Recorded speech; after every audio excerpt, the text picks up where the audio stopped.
पच्छम वाला जंगल आ जाता है। कहाँ उतरना है बच्चों? अंकल, बेरी के बड़े पेड़ पर उतार दें। ऐसे कबूतर तीनों बच्चों को बेरी के बड़े पेड़ के ऊपर उतार देता है।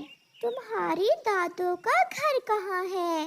वो सामने लकड़ी का पक्का घर है मेरी दादू का। ऐसे जग्गू अपनी दादू के घर चला जाता है। कुकू और गुड़िया अपनी नानों के घर चले जाते हैं। आगे मेरे बच्चे, ये लो बच्चों, ठंडा ठंडा लाल शरबत पियो। कुकू और गुड़िया ठंडा ठंडा लाल शरबत पीते हैं। नानो, हमारे आम पक गए हैं। हाँ बच्चों, आम तो पक गए हैं, मगर हम खेतों में कल जाएंगे। अब तो शाम होने वाली है। अरे ये क्या, दादू के घर को तो ताला लगा हुआ है। लगता है दादू कहीं गई हुई होंगी। मैं ऐसा करता हूँ, थोड़ी देर कुकू की नानों के घर ही चला जाता हूँ। फिर जग्गू कौवा कुकू की नानों के घर चला जाता है। कुकू यार, मेरी दादू के घर के बाहर तो बड़ा ताला लगा हुआ है। क्या ये कालू कौवे का बेटा है? हाँ नानो, ये जग्गू है, कालू अंकल का बेटा।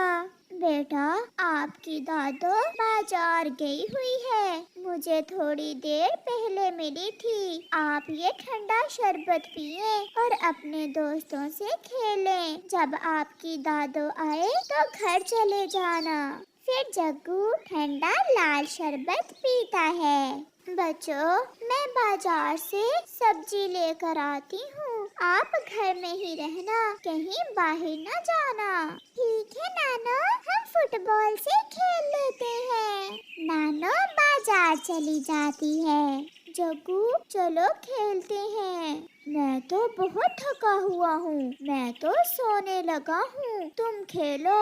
ऐसे कुकू और गुड़िया फुटबॉल से खेलने लगते हैं, मगर जग्गू तो कालू कौवे का बेटा था। वो तो हर समय किसी न किसी शरारत में रहता। वो आहिस्ता से कुकू की नानों का संदूक खोलकर उसमें से कुकू की नानों की ऐनक और कुछ पैसे चुरा लेता है। वो ये चीजें अपने पंख के नीचे छुपा लेता है। कुकू, अब मैं चलता हूँ, मेरी दादी आ गई होंगी। फिर जग्गू वहाँ से चला जाता है।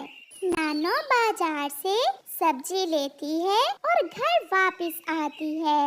नानो अपने बच्चों के लिए खाना बनाती है। नानो, मैं खाना बनाने में आपकी मदद करूँ?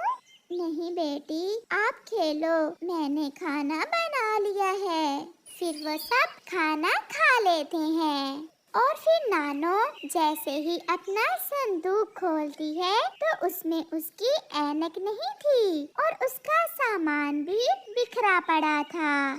गुड़िया बेटी, मेरे पीछे से आपने संदूक तो नहीं खोला? इसमें मेरी ऐनक और पैसे नहीं हैं। कुकू, देखा, आपका दोस्त जग्गू कौवा फिर काम दिखा गया।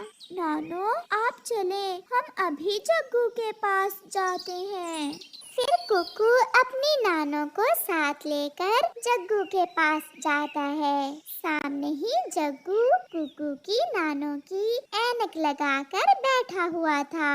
कुकू और उसकी नानों को देखकर जग्गू जल्दी से ऐनक अपने पीछे छुपा लेता है। जग्गू, मुझे आपसे ये उम्मीद ना थी। लाओ मेरी नानों की ऐनक और पैसे मुझे वापस दे दो। ये सब जग्गू की दादी भी सुन रही थी। जग्गू बेटा, अपने दोस्तों के साथ ऐसा कभी नहीं करते। जिस थाली में खाते हैं उसमें छेद नहीं करते। बहन, कोई बात नहीं, बच्चे गलतियों से ही सीखते हैं, मगर गलती करने के बाद ना सीखना पाप है।